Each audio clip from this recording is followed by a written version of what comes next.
आर्या श्रीमती दुलारी Singh college के YouTube channel पर आप सबका स्वागत है। मैं आपको डीएलएड बीटीसी सेकेंड सेमेस्टर में विज्ञान विषय में जीव विज्ञान पढ़ाऊंगा। आज हम पाठ 12 पढ़ेंगे। तो पाठ का पाठ्यक्रम यानी शीर्षक जो है पर्यावरण प्रदूषण है।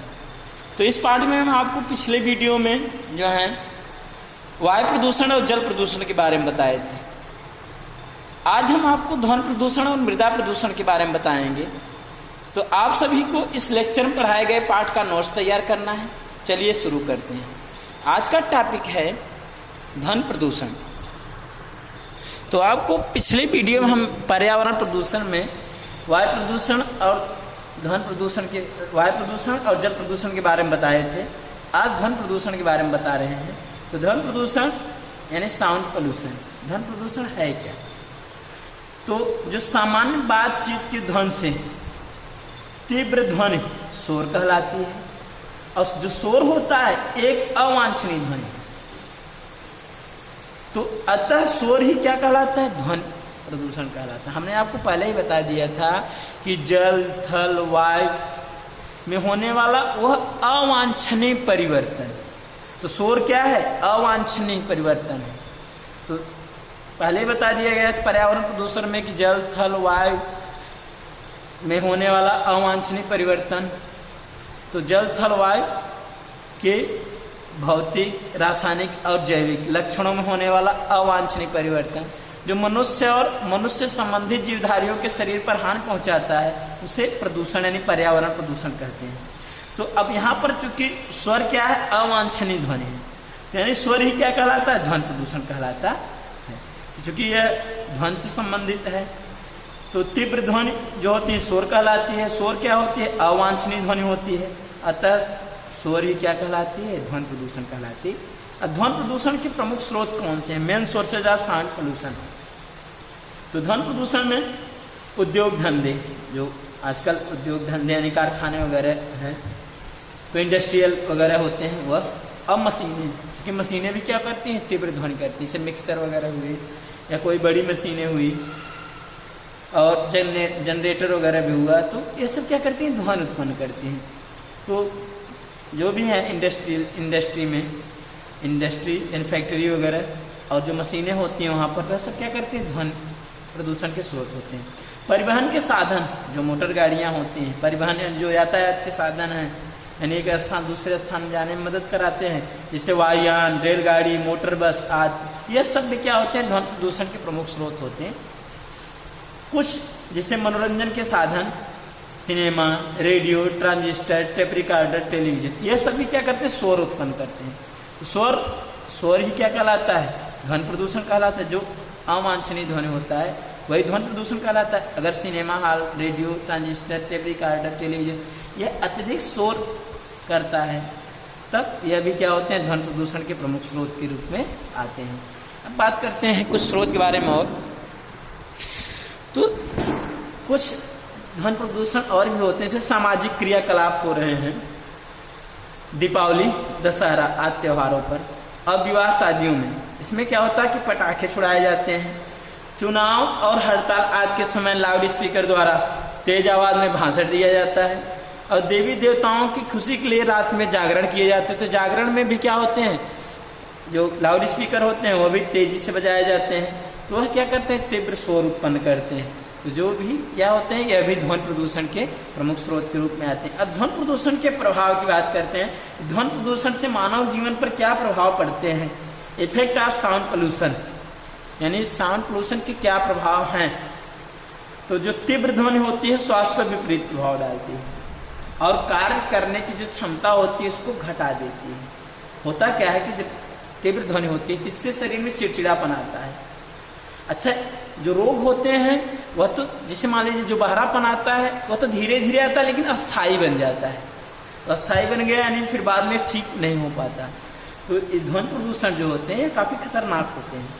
तो अब इसमें क्या होती है? कार्य करने की जो क्षमता होती है उसको घटा देती है। विपरीत स्वास्थ्य पर विपरीत प्रभाव डालेगा और कार्य करने की क्षमता को घटा देता है। शोर से बहरापन होता है। हृदय रोग यानी हार्ट अटैक की भी संभावना बढ़ती है। बेचैनी जैसे और बेचैनी भी महसूस होती है। इस प्रकार से रोग जो होते हैं तीव्र ध्वनि से हो जाते हैं। शोर का प्रभाव मनुष्य की स्नायु तंत्र पर भी पड़ता है। जो मनुष्य के स्नायु तंत्र होते हैं उस पर भी शोर का प्रभाव पड़ता है। कहने में पागलपन भी शरीर पर आ जाते हैं। शोर से रात में देखने की क्षमता में कमी आ जाती है। शोर के कारण जो होते हैं रात में भी देखने में क्षमता कमी आ जाएगी और रंगों की पहचान में भी कमी आती है। जैसे प्रभाव इस प्रकार के प्रभाव देखे गए हैं कि अगर शोर हो रहा है तो रात में देखने की क्षमता में कमी आ जाती है, रंगों का पहचान करने में भी कमी आ जाती है। इस प्रकार के प्रभाव और शोर हृदय मस्तिष्क के अतिरिक्त यकृत को भी नुकसान पहुंचाता है। तो 90 डेसिबल से अधिक की ध्वनि जो होती है मनुष्य के लिए हानिकारक होती है। जो 90 डेसिबल से अधिक ध्वनि होती है, जो कि मान लीजिए कि ट्रकों वगैरह की आवाज़ है, तो इस सब से क्या होती है कि जो ध्वनि होती है मनुष्य के लिए हानिकारक होती है। अगर लंबे समय यानी काफ़ी समय तक मान लीजिए इस तीव्रता की ध्वनि मनुष्य के कानों पर पड़ रहा है तो मनुष्य के अंदर बहरेपन के लक्षण उत्पन्न हो जाते हैं। अब ध्वनि प्रदूषण के नियंत्रण के उपाय, क्या उपाय किए जाए कि जो होते हैं ध्वनि प्रदूषण न होने पाए। तो जो भी पुरानी और खटारा मोटर गाड़ियां हैं, ट्रक हैं, इनका आवासीय क्षेत्रों से निकलने पर रोक लगा देनी चाहिए। दूसरी बात, मोटर वाहनों में तेज ध्वनि वाले हार्नों के बजाने पर भी रोक लगानी चाहिए। और फिर आगे क्या करते हैं, कारखानों को शहर से दूर स्थापित करना चाहिए। इसके पहले हमने आप बताया कि जो इंडस्ट्रियल एरिया है उनसे भी क्या होती है ध्वनि उत्पन्न होती है, मशीनें वगैरह चलती हैं, तो कारखानों से क्या करना चाहिए, दूर स्थापित करना चाहिए। अच्छा, एक चीज़ और, जो कारखाने में काम करने वाले कर्मचारी हैं उनको कान में रुई वगैरह लगा करके काम करनी चाहिए। उत्तम डिजाइन के इंजन का उपयोग किया जाना चाहिए। ऐसा इंजन उपयोग किया जाए जो कि ध्वनि कम उत्पन्न करे। अत्यधिक शोर वाले कारखानों में जल की व्यवस्था होनी चाहिए और मशीनों का जो है उचित रख रखाव किया जाना चाहिए। तो मशीनें जो हैं उचित रख रखाव करेंगे तो ध्वनि कम करेंगी, और जल की व्यवस्था रहेगी तो जल अगर मान लीजिए आसपास रहेगी तो भी ध्वनि कम होती है। आवास गृहों, कार्यालयों, पुस्तकालयों, चिकित्सालयों आदि में उचित निर्माण सामग्री तथा उपयुक्त बनावट द्वारा शोर नियंत्रण किया जा सकता। तो जो आवास है, गृह है, कार्यालय है, पुस्तकालय, चिकित्सालय, अगर जो है इनका आदमी उचित निर्माण सामग्री हो, यानी इनका जो उचित निर्माण हो और सामग्री और उपयुक्त बनावट द्वारा जो है शोर नियंत्रण किया जा सकता, यानी इस प्रकार से इसका निर्माण किया जाए रहने वाले स्थानों का, चिकित्सालय, पुस्तकालयों का, और इस प्रकार से इनकी सामग्री रखी जाए कि जिससे कि शोर का नियंत्रण हो सके। विमानों को विशेष ढाल पर उतारा तथा जो है बढ़ाया जाना चाहिए, उतारा जाए और चढ़ाया जाए इस प्रकार से विशेष ढाल पर, जिससे कम शोर हो।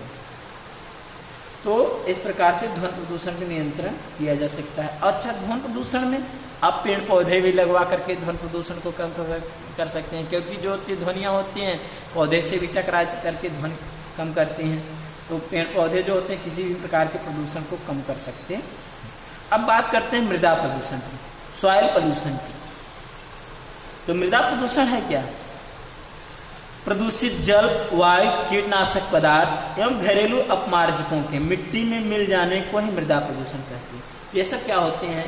जो प्रदूषित जल होती हैं, वायु होते हैं, कीटनाशक पदार्थ होते हैं, घरेलू अपमार्जक या ठोस कूड़ा करकट जो भी है वो मिट्टी में मिल जाते हैं, तो जो होते हैं मिट्टी की जो उपजाऊ क्षमता होती है कम हो जाती है। उसी को क्या कहते हैं? मृदा प्रदूषण कहते हैं। अब मृदा प्रदूषण के प्रमुख स्रोत क्या उनसे हैं? Main sources of soil pollution, घरेलू अपशिष्ट जैसे कूड़ा, कचरा, डिटर्जेंट, यह सब क्या होते हैं?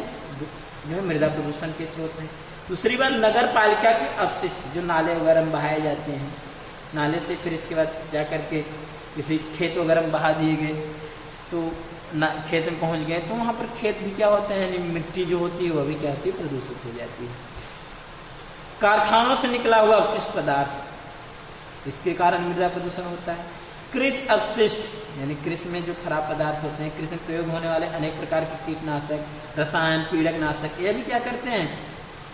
मृदा को प्रदूषित करते हैं। आजकल तो उपयोग में लाई जाने वाली पॉलीथीन, जो है वह भी मृदा को अत्यधिक प्रदूषित करती है। पॉलीथीन कई वर्षों तक मिट्टी में पड़ी रहेगी, जहाँ पड़ी रहती है वहाँ पौधे जो होते हैं उग नहीं पाते, यानी मृदा प्रदूषण में ये भी मृदा प्रदूषण का मुख्य स्रोत है। बाढ़ तूफान द्वारा भूमि की उर्वरा शक्ति का बह जाना, जिसके कारण मृदा क्या होता है का प्रदूषण कहलाता है। हमने आपको बताया कि यानी मृदा की उर्वरा शक्ति कम हो जाती है। अगर मान लीजिए कि प्रदूषित जल मिले, वायु मिले, या कीटनाशक पदार्थ मिले, या घरेलू अपमार्जक जो भी अपशिष्ट पदार्थ हैं, जब मिट्टी मिल गई तो मिट्टी की उर्वरा शक्ति का कम होना है, यहाँ पर मृदा प्रदूषण कहते हैं। अब बात करते हैं मृदा प्रदूषण के क्या प्रभाव पड़ते हैं, इफेक्ट ऑफ सॉइल पोल्यूशन, यानी मानव जीवन पर मृदा प्रदूषण के क्या प्रभाव।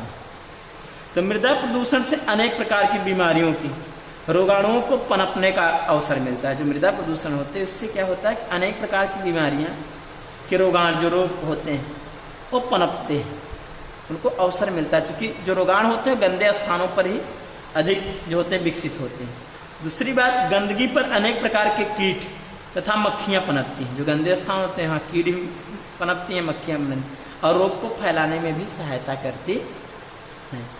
मृदा प्रदूषण के कारण फसल उत्पादन भी कम होता है, और मृदा प्रदूषण से सूखे की संभावना बनी रहती है, क्योंकि मिट्टी की जब प्रदूषित होती है उससे सूखा होने के, यानी चूँकि जब मृदा में उर्वरा शक्ति बनी रहेगी, प्रदूषित नहीं रहेंगे, पेड़ पौधे होंगे, तो जो पेड़ पौधे रहते हैं तो बारिश होती है तो सूखे की संभावना कम रहती है, लेकिन मृदा प्रदूषण से सूखे की भी संभावना बनी रहती है।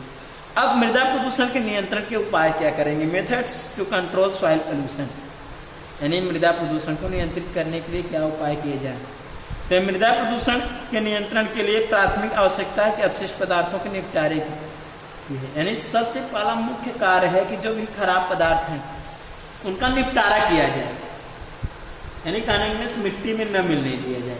इसके लिए क्या किया जाना चाहिए कि इसके लिए निम्न विधियां हैं, उन्हें किसी स्थान पर एकत्रित किया जाए, यानी जो भी प्रदूषित मटेरियल हैं, जो भी प्रदूषक हैं, जो मिट्टी को प्रदूषित करने वाले प्रदूषक हैं, उनको किसी स्थान में एकत्रित किया जाए और उन्हें नष्ट कर दिया जाए, और उनका पुनः चक्रण करके उपयोगी पदार्थों में बदला भी जाए, यानी कहने में एकत्रित भी किया जाए, नष्ट किया जाए। अगर नष्ट कर दिए हैं तो ठीक है, अगर नहीं नष्ट होने वाले हैं तो उनका पुनः चक्रीकरण करके उपयोगी पदार्थों में बदला जाए। ऐसा करने पर मृदा प्रदूषण पर नियंत्रण किया जा सकता। अब बात करते हैं आपदा की। आपदा क्या होती है, तो अच्छा इसमें हमने एक जो है आपको विकिरण प्रदूषण के बारे में नहीं बताया है। तो विकिरण प्रदूषण में हम आपको इसमें आगे आपदा में पढ़ाएंगे, नाभिकीय विस्फोट में, क्योंकि जो विकिरण प्रदूषण होता है वो नाभिकीय विस्फोट के कारण ही क्या होते हैं कि अल्फा बीटा गामा किरणें निकलती हैं। तो वही किरणें निकल करके क्या करती हैं कि उसी में वह सब क्या होते हैं, रेडियोधर्मी पदार्थ होती है, और वह जाकर के मानव जीवन पर जो होते हैं उसका बुरा, मानव जीवन पर और मानव संबंधित जीवों पर उसका हानिकारक प्रभाव पड़ता है। तो जिसे आप विकिरण प्रदूषण कहेंगे। इसके बारे में हम आपको आगे आपदा में ही बताएंगे। तब फिर इसके बाद तो सबसे पहले हम आपदा बात करते हैं, तो इसलिए हम आपको नाभिकीय जो है विकिरण प्रदूषण के बारे में नहीं बताएं, उसमें नाभिकीय विस्फोट में हम आपको क्लियर कर देंगे। तो चलते हैं, आपदा क्या है। आपदा है क्या, तो प्राकृतिक अथवा मानवकृत घटनाएं हैं, यानी प्राकृतिक यानी प्रकृति स्वतः प्रकृति में हो या मानव के द्वारा, मानव की क्रियाकलाप द्वारा जो घटनाएं हैं, इनके परिणाम स्वरूप भारी जान माल की क्षति होती है। यानी मान लीजिए कि प्रकृति के द्वारा या मानव के क्रियाकलाप के द्वारा कुछ घटनाएं हो जाती है जिनके परिणाम स्वरूप भारी जान माल की क्षति होती है। यानी भारी जान माल की क्षति होना ही क्या कहलाती है, आपदाएं कहलाती है।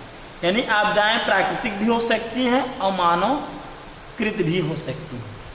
यानी प्राकृतिक जिसे आप जानते हैं भूकंप वगैरह होते हैं, उससे भी क्या होती है, जान माल की क्षति होती है। मानवकृत घटनाएं, तो मानवकृत घटना में क्या होते हैं, जैसे आतंकवाद हुआ या परमाणु विस्फोट किया मानो, तो उससे क्या होती है कि भारी जान माल की क्षति होती है, उसी को आपदाएं कहते हैं। आपदा में मानव जीवन के हानि के साथ साथ संपत्ति एवं रोजगार की भी हानि होती है। तो आपदा में क्या होता है कि मानव जीवन का हानि भी होता है, इसके साथ साथ क्या होता है संपत्ति में पर भी, यानी जो है जो संपत्तियां हैं उनका भी और रोजगार की भी हानि होती है। आपदाओं के प्रकार की बात करते हैं। आपदा जो होते हैं कितने प्रकार के होते हैं? आपदा जो है निम्न 3 प्रकार की: आकस्मिक आपदाएं, अनाकस्मिक आपदाएं और महामारी एवं जैविक आपदाएं। तो 3 प्रकार की आपदाएं होती हैं सारी। एक और आपदा है सामाजिक आपदाएं। 4 प्रकार की आपदाएं हैं। तो आकस्मिक आपदाएं हैं क्या? तो आकस्मिक जो आपदाएं हैं यह अचानक होती है, यानी कहने में इसका संबंध जो होते हैं आकस्मिक आपदाओं का प्राय प्रकृति से होता है। इसलिए आकस्मिक आपदाओं को आप प्राकृतिक आपदा भी कह सकते हैं, यानी प्राकृतिक आपदा भी कहते हैं। तो जो आकस्मिक आपदाएं होती हैं तो इन आपदाओं की पूर्ण और सत्य भविष्यवाणी जो होती है करना संभव नहीं है कि कब आ जाए हैं आपदाएं। जैसे इस आकस्मिक आपदा में भूकंप आता है, सुनामी, बादलों का फटना, यह सब जो होती है आकस्मिक आपदा होती है। अब अनाकस्मिक आपदाएं यानी आकस्मिक न रहे, अनाकस्मिक रहे। तो अब यह अनाकस्मिक आपदाएं जो होती है मानवकृत होती हैं, यानी कहने में इस प्रकार की आपदाएं जो होती है मानव के जो कुप्रबंधन है और अव्यवस्था है उसके कारण उत्पन्न होती है। तो यह जो अनाकस्मिक आपदाएं होती हैं इन्हें धीमी गति वाली आपदाएं भी कहते हैं, क्योंकि ये जो हैं धीमे धीमे आती हैं और मनुष्य के कुप्रबंधन के कारण आती हैं या अव्यवस्था के कारण आती हैं। तो इन आपदाओं की भविष्यवाणी और पूर्वानुमान करना जो है संभव है, क्योंकि अगर मनुष्य जो होते हैं मनुष्य के क्रियाकलाप द्वारा हो रही है, जैसे अकाल पड़ना, प्रदूषण होना और जो है प्रदूषण होना और जलवायु का असंतुलन होना और जो है तो ये सब जो होती हैं अनाकस्मिक आपदा के अंतर्गत आती हैं। अब बात करते हैं महामारी और जैविक आपदाएं। तो यह जो महामारी जैविक आपदाएं होती हैं तो यह जो होती हैं इसके अंतर्गत संक्रामक रोग आते हैं जो कि सूक्ष्म जीवों द्वारा होने वाले होते हैं।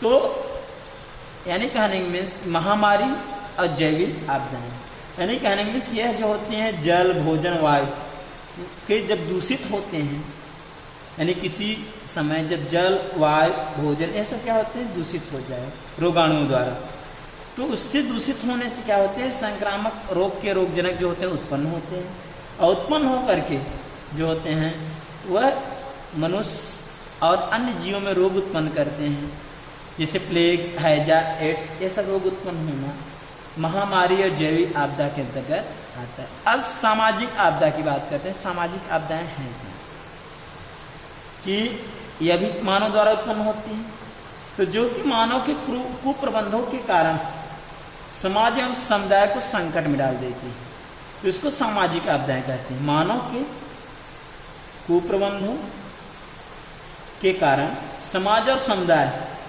जो है इसमें संकट में आ जाते हैं, इसीलिए इसको सामाजिक आपदाएं कहते हैं। जैसे आतंकवाद मानव क्रियाकलाप द्वारा हो रहे हैं, नाव की दुर्घटना, अग्निकांड, जनसंख्या विस्फोट आदि, यह आपदा जो होती है सामाजिक आपदा कहलाती है। अब बात करते हैं प्राकृतिक आपदा और मानवकृत आपदा में क्या अंतर होती है, कि प्राकृतिक आपदा और मानव आपदा में अंतर क्या है। कि प्राकृतिक आपदाएं आपको क्लियर है, प्रकृति तो विभिन्न प्राकृतिक शक्तियों के कारण उत्पन्न, जो प्राकृतिक आपदाएं होती है इसमें विभिन्न प्राकृतिक शक्तियां सहायक होती हैं। इन आपदाओं की पूर्ण एवं सत्य भविष्यवाणी करना असंभव है। जो प्राकृतिक आपदाएं होती हैं इनका जो होते हैं कि पूरी तरीके से सत्य भविष्यवाणी करना संभव नहीं, यानी असंभव है। जैसे भूकंप, सुनामी, बादलों का फटना, ज्वालामुखी आदि, यह तो प्राकृतिक आपदा है। मानवकृत आपदा, मानवकृत आपदाएं मानव के कुप्रबंध अथवा जो होते हैं मानव के अव्यवस्था या दुष्कर्मों के कारण उत्पन्न होती है। इन यानी बुरे कर्मों के कारण उत्पन्न होती है। इन आपदाओं की भविष्यवाणी और पूर्वानुमान लगाना संभव है। जैसे आग यानी मानव द्वारा आग लगाना, परमाणु आपदाएं यानी जो परमाणविक जो दुर्घटना होती है, नाव की विस्फोट किया जाता है, परमाणु बम वगैरह, आतंकवाद गतिविधियां आदि, यह मानवकृत आपदा आती है। अब बात करते हैं कुछ प्राकृतिक आपदा के बारे में कि कुछ प्राकृतिक आपदाएं कौन कौन सी हैं। जिससे पहला हम आपको बता रहे हैं भूस्खलन। तो भूस्खलन क्या है? यह भी तो प्राकृतिक आपदा के अंतर्गत आता है। भू माने पृथ्वी, पृथ्वी का स्खलन होना, यानी कहने में पृथ्वी के जो भाग होते हैं वो टूट करके अलग होना, स्खलित होना, यानी पृथ्वी का ही भाग टूट करके अलग होना भूस्खलन कहलाता है।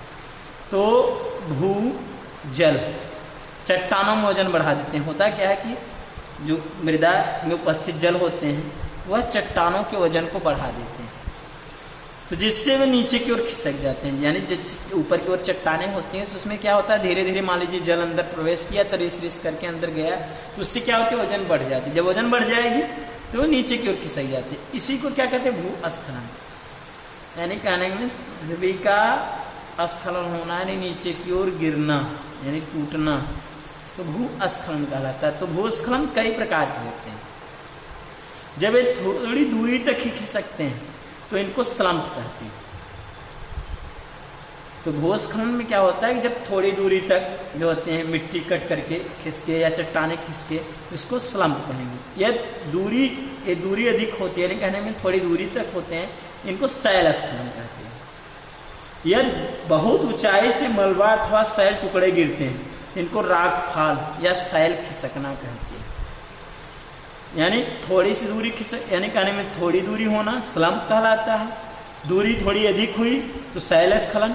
और अगर पूरे मान लीजिए कि मलबा या शैल के टुकड़े ही गिर करके काफ़ी दूर पहुंच गए तो इनको राग फाल कहते हैं या शैल खिसकना कहते हैं।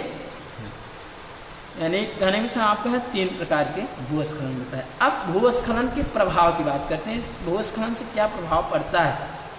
तो भूस्खलन से जो पर्वतीय ढालों पर, पर्वतीय जो ढाल होते हैं उस पर गड्ढे बन जाते हैं। मिट्टी में यहाँ से चट्टान वगैरह कट गई तो वहाँ पर क्या होते हैं, गड्ढे, बड़े गड्ढे बन जाते हैं। इससे नए ढालों का निर्माण होता है। यानी कहने जिससे वहाँ पर जो पुराने ढाल थे वो तो नीचे आ गए, तो इससे क्या होता है, नए ढाल का निर्माण होगा। भूस्खलन द्वारा गिराए गए मलबे से नदियों के मार्ग अवरुद्ध हो जाते हैं। अगर मान लीजिए नदी के बीच में गिर गए तो इससे क्या होता है, नदी के मार्ग भी, अब बांध के पीछे झील का भी निर्माण हो जाता है। नदियों के मार्ग भी अवरुद्ध हो जाते हैं। अब बांध के पीछे क्या होता है, जो बड़े बड़े बांध होते हैं, अगर वहाँ पर गिर गए काफ़ी बड़े चट्टान तो झील का भी निर्माण हो जाता है। भूस्खलन के कारण मार्ग भी अवरुद्ध हो जाता है। पर्वतों की तलहटी जो होती है, तलहटी में बसे गांव व शहर भी भूस्खलन की चपेट में आ जाते हैं। जैसे जहाँ पर मान लीजिए पर्वतीय भाग होती है तो पर्वतीय भाग की जो तलहटी होती है, यहाँ तल के किनारे लगे जो गांव या शहर रहते हैं, अगर मान लीजिए उसकी चपेट में आ गए तो अपार धन जन की हानि होती है। यानी कहने में व्यक्ति मर भी जाते हैं, उनके धन की भी हानि होती है। और जो पर्वतीय ढालों पर निवास करते हैं भूस्खलन में हजारों फीट नीचे मलबे में भी दब जाते। यानी भूस्खलन का प्रभाव से क्या हुआ कि काफ़ी जो होते हैं धन जन की हानि भी हुई।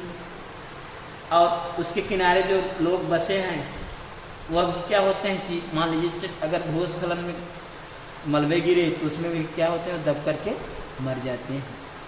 अब बात करते हैं भूस्खलन से क्या सावधानी अपनानी चाहिए। तो सावधानियां की बात करते हैं कि कौन कौन सावधानी अपनानी चाहिए। पहाड़ी पर रहने वाले मनुष्यों को ढलान के गिरने के संभव संकेतों की जानकारी होनी चाहिए।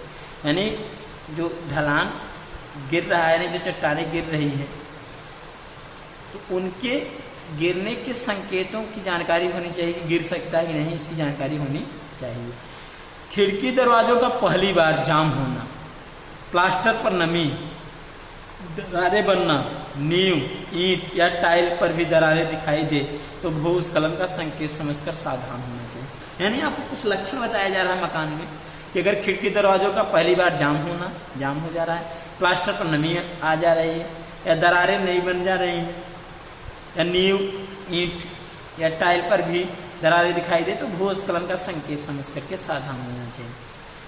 उचित विकास, बेहतर निर्माण तकनीक, मौसमी निरीक्षण और विकास सुविधाओं का नियमित रख रखाव करके भूस्खलन को रोका जा सकता है। यानी अच्छे से जो होते हैं वहाँ पर विकास करिए, अब बेहतर अच्छे ढंग से निर्माण कार्य कराइए जो है, मौसमी निरीक्षण के बारे में भी जानकारी रखते रहिए।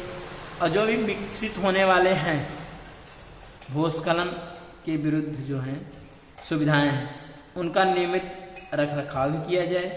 तो इससे क्या होता है, भूस्खलन को रोका जा सकता है। और ढलान पर रहने वाले लोगों को जगह जगह मुंडेर बनाकर सुरक्षा करनी चाहिए। मुंडेर बनाए रहेंगे तो जो चट्टानें वगैरह गिरेंगी तो उससे हम कुछ बचाव कर सकते हैं। तो इस प्रकार से हम आज आपको जो है आपको ध्वनि प्रदूषण, मृदा प्रदूषण के बारे में और आपदा के बारे में बताए, और इसमें से प्राकृतिक आपदा में भूस्खलन के बारे में बताए। आशा करते हैं आज का ये वीडियो आपको जो है काफ़ी समझ में आ गया होगा और आप इसको अच्छे से तैयार भी कर लेंगे। तो अगले वीडियो में हम आपको भूकंप या भूचाल के बारे में बताएंगे। तब तक के लिए धन्यवाद।